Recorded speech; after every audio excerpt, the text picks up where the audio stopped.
The thing that is missed very often in the hero's journey is that when the hero returns, it's not just about, I was here, I went there, I've survived it, and here I am now. The bits that's missing, and this is across all of social media, but particularly prevalent in the high impact lived experience stories that are prevalent in charity fundraising events, is the end bit. So a hero's journey is only a hero's journey if the protagonist, or in this case, the speaker, comes back with the wisdom to share, with the insights and the wisdoms to share. It is not just about your lived experience. It is not just about I've been through the valley of death and here I am. It is not just about celebrating the fact I've survived it. It is all about the journey and the return with the wisdom and the insights to share. And that is why I speak about speaking with these things with strength, power, and grace.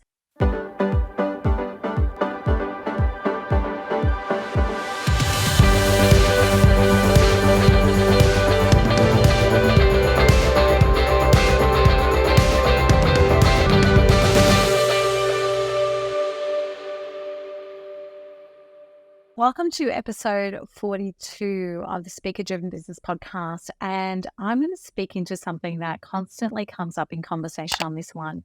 And it's not necessarily related to the current theme of creating predictable and sustainable revenue from an individual perspective. But I think it is very much a topic of conversation that we need to bring to the table when it comes to charity fundraising events. And that is the fine line between engagement and exploitation when it comes to lived experience stories. Now, I'm going to call them lived experience stories, but please take that to mean high and big trauma stories. In the world of charity and fundraising, the power of a compelling story, and particularly a story of recovery, cannot be underestimated. Stories evoke emotions, build connections, and can inspire action. However, there is a trend well and truly in place that raises ethical questions about the nature and the delivery of these narratives. This trend is actually doing what I call trauma bonding audiences. It's like leveraging harrowing tales, quite often with horrific detail, of suffering and trauma to forge a connection with the listener. But the question I want to ask today is, at what cost does this emotional engagement come? And are we losing the essence of authentic storytelling in the process? Now, you might be saying, but they're raw, real, lived experience stories, and I understand that. But authentic storytelling also looks after the listener. It also considers what happens to the audience. Authentic storytelling is actually coming from your truth of your lived experience and what you know to be true about the world, and intersecting that with the people who are going to hear and then into your story. Now, it's coming up particularly for me at the moment because in our world, especially in the world of emerging speakers who are looking to bring messages through their lived experience to life, a lot of them are getting their first engagements with charities and movements and fundraising events. And they're doing it where the cause is aligned to their experience or to their heart, and it's a really great move. But they're also then becoming under increasing pressure, which is a direct odds to how I've taught them how to shape their stories. So I want to dive into this. It's a little bit risky, I guess, but it's also something we really need to talk about. The reason being is that we can actually deliver lived experience stories. We just did one in our TED Style Talk program. We just did a very big lived experience story of childhood sexual abuse, coming to terms with that in the woman's 40s, reporting it to authorities at that point and the process she went through. Now, we shaped that from her first delivery of something that was incredibly harrowing and traumatic to something where the only response after she delivered has been the power of her story. There's been nothing about her personal trauma. There's been nothing about the details of what she went through. There's simply a respect and some of the deepest emotional connection I've ever had to a speaker who's speaking into those sorts of experiences without going into the trauma. We can shape and deliver these in a way that is compelling and magnetic and does not trigger the audiences, right? Now, that's not to say that there won't be people in any audience who are uncomfortable with these conversations, who may have to leave the room. It's not to say that there won't be people who will critique no matter how you deliver it. But this emphasis on using raw, real, lived experience in its full, raw, and real detail needs to stop, because in our audiences, if we consider statistics, it's something like 1 in 4 women will experience sexual abuse before the age of 20, and it's something like 1 in 6 men, right? When it comes to high impact trauma such as car accidents, strokes, heart attacks, catastrophic events like that, it is also, you don't know who's in your audience. So the possibility of people in your audience having personal lived experience, resolved or unresolved, is high.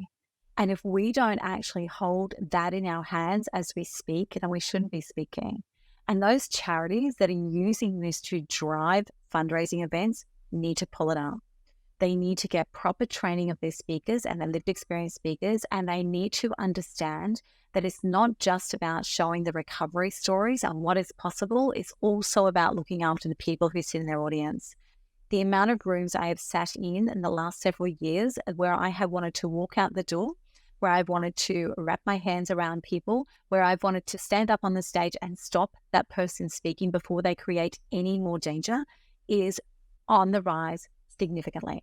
And this is not just with people trying to find their feet as a charity. This is sometimes with established charities. And so I'm quite passionate about this, but I want to walk you through the things that we need to be aware of. And the first one is the mental health awareness, the paradigm of that. Our understanding of mental health, particularly with the onset of the pandemic and the focus that it brought, has evolved. We now have a greater understanding as well of generational trauma, of deep lived experience trauma, and all the things that go with that. So whilst our understanding of mental health has evolved and we understand the power of stories, I think we still are not understanding the profound impact that these stories can have in the wrong direction, where they can destroy instead of build up, where they can spin people into a dark place instead of delivering hope. In this age where audiences are far more informed about mental health issues, they can also be more vulnerable to stories that might inadvertently trigger their own traumas, which is what we're talking about here. It's crucial for storytellers, especially in charity-driven narratives, to navigate these waters with care, not for themselves and not for the charities, but for the people sitting in their audiences. They must carry with them a commitment to do no harm. And if you're unsure, you should reach out to the resources that are available very readily to find out how you should navigate and shape your stories. The second thing is trauma stories that I want to talk about is trauma stories together with the mental health sensitivities. When we're actually considering the mental health of all parties involved, we actually have to take a conscious approach, including trigger warnings, offering resources for support, ensuring that there is a purpose beyond shock value in delivering these narratives. If all you're doing is wanting to shock people into action, which is the justification that I hear over and over again, then you're in the wrong place. Now, please understand, I hope that you're already understanding that this is not about avoiding difficult topics. It's actually about addressing them with the seriousness and respect they deserve for the charity, for the lived experience speaker, and also for the audience, right? Super, super important. It is a double-edged sword. The use of trauma stories, of lived experience stories, is a double-edged sword. There is no denying the impact of trauma stories in the philanthropic space. An actual point of fact, in any space, there are some powerful motivational speakers who speak deeply into this, right? So the impact is undeniable.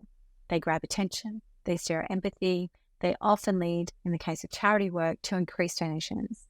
However, this is the question I want us to ask. Are we using the narratives responsibly, or are we prioritizing fundraising success over the well-being of our audience and perhaps even the people telling the stories? I really want us to think about this and lean into it.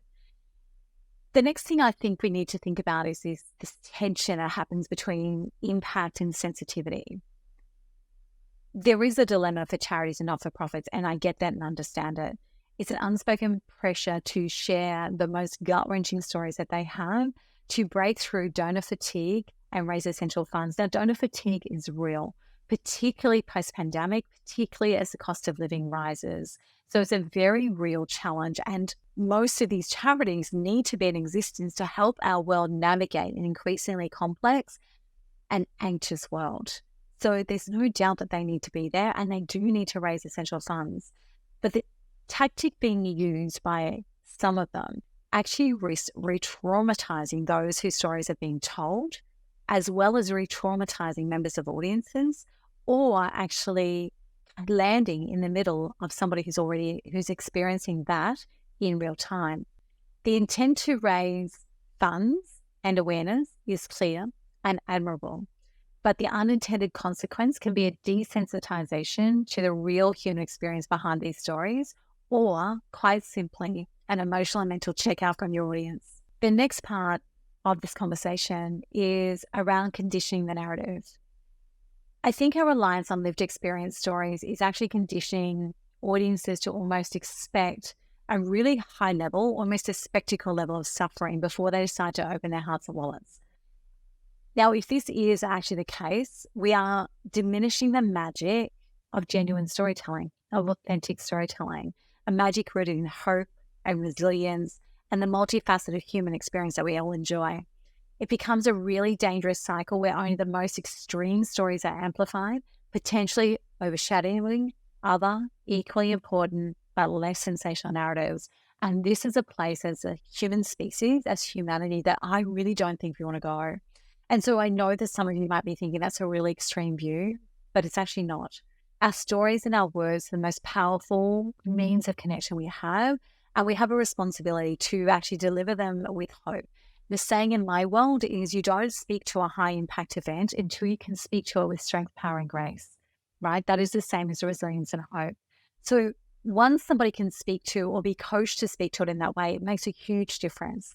There is the founder of a charity here on the eastern states of Australia, and it's a refuge for women and children escaping domestic violence. She has a very unique way of doing it, and actually has to operate outside of the government systems because she wants to break their rules that she believes are not suitable for people in these situations. Now, the first time I heard her speak, I was horrified, as were the 350 people at that conference. It was horrific. It was raw and real, but it was traumatizing, even if you didn't have lived experience in a domestic violence scenario. And she couldn't be pulled up. She was taking no cues. She had no idea of how bad she was doing this for the audience. Fast forward, I think just over a year, and I heard her speak at another event. In actual point of fact, when I saw she was the charity partner for the event, I almost didn't go. I felt that strongly from the previous event. But she's been coached and she's listened. And the charity spot speech that she delivered was great. It was balanced. It gave hope.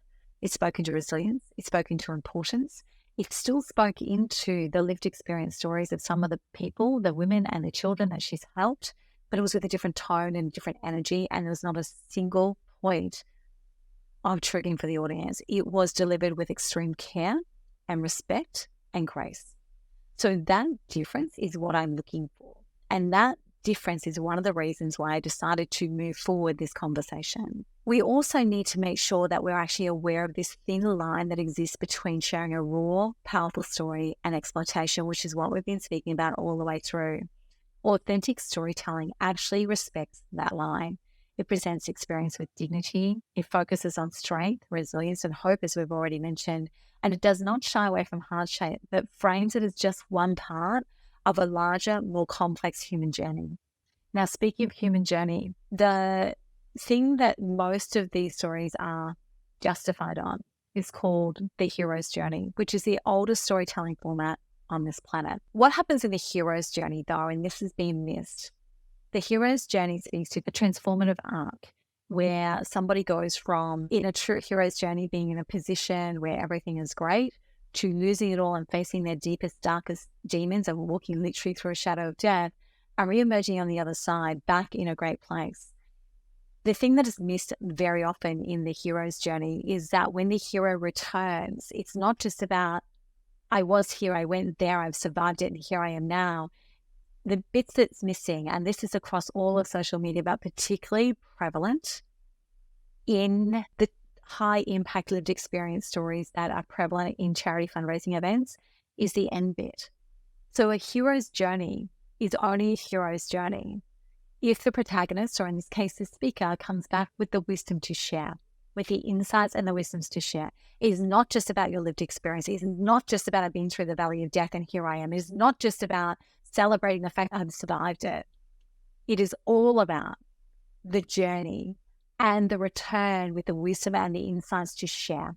And that is why I speak about speaking with these things with strength, power, and grace, because once you have wisdom and insight, it is strong and it is powerful, and you do deliver it with grace, and you are able to hold the hearts of your audience in your hands, right? When we were talking in the previous episode, we talked about being an easily engaged professional. Now, just as in professional speaking, lived experience, charity, fundraising speaking, storytelling, particularly for cause, comes with respecting boundaries of the audience, of the story, and of the speaker. The real and raw must be handled with care to ensure that the story is not only heard, but is respected. And that love with which you hold the audience as a speaker, the way that you hold their hearts in your hands, is actually reciprocated back to you. Trauma stories have their place in evoking empathy, inspiring action. There is no doubt about it. They also are powerful to connect us into the greater good and to compelling us to take action as people in the world who want to do good. But they must be used judiciously, and I use that word deliberately. The magic of storytelling lies in its entirety, the struggle, the overcoming, the subsequent growth. As storytellers, as fundraisers, as human beings, we hold the responsibility to honor the full spectrum of the human experience. We must strive to tell stories that uplift rather than exploit, to heal rather than harm. And in doing so, we can reaffirm and reclaim the power of our shared narratives and their capacity to foster a world that listens, understands, and acts with heart, which is exactly what our charities are trying to do. If you speak to any founder of any charity, the only place they come from is their heart. They are in complete service to a need they've identified, and they come to this with complete heart. So we need to actually take that heart from our charity founders, wrap it up into the way that we deliver high impact, lived experience, trauma-based stories, and deliver these things in a way where our audiences also feel safe. Trust me, watching the power of the woman I've worked with most recently, watching the power that she delivered, it may well be that you end up with better results. Striking a balance is key. We must use our stories to connect. We must use them not just to compel, but in our efforts to bond with audience, let's actually commit to the ethics of storytelling, to honoring the hero's journey in its entirety, the real, the raw, and the authentic, handled with sensitivity and integrity, can indeed coexist with successful fundraising. Ultimately, reinforcing why being easy to work with isn't just about the ease of logistics, but the ease of conscience and connection as well.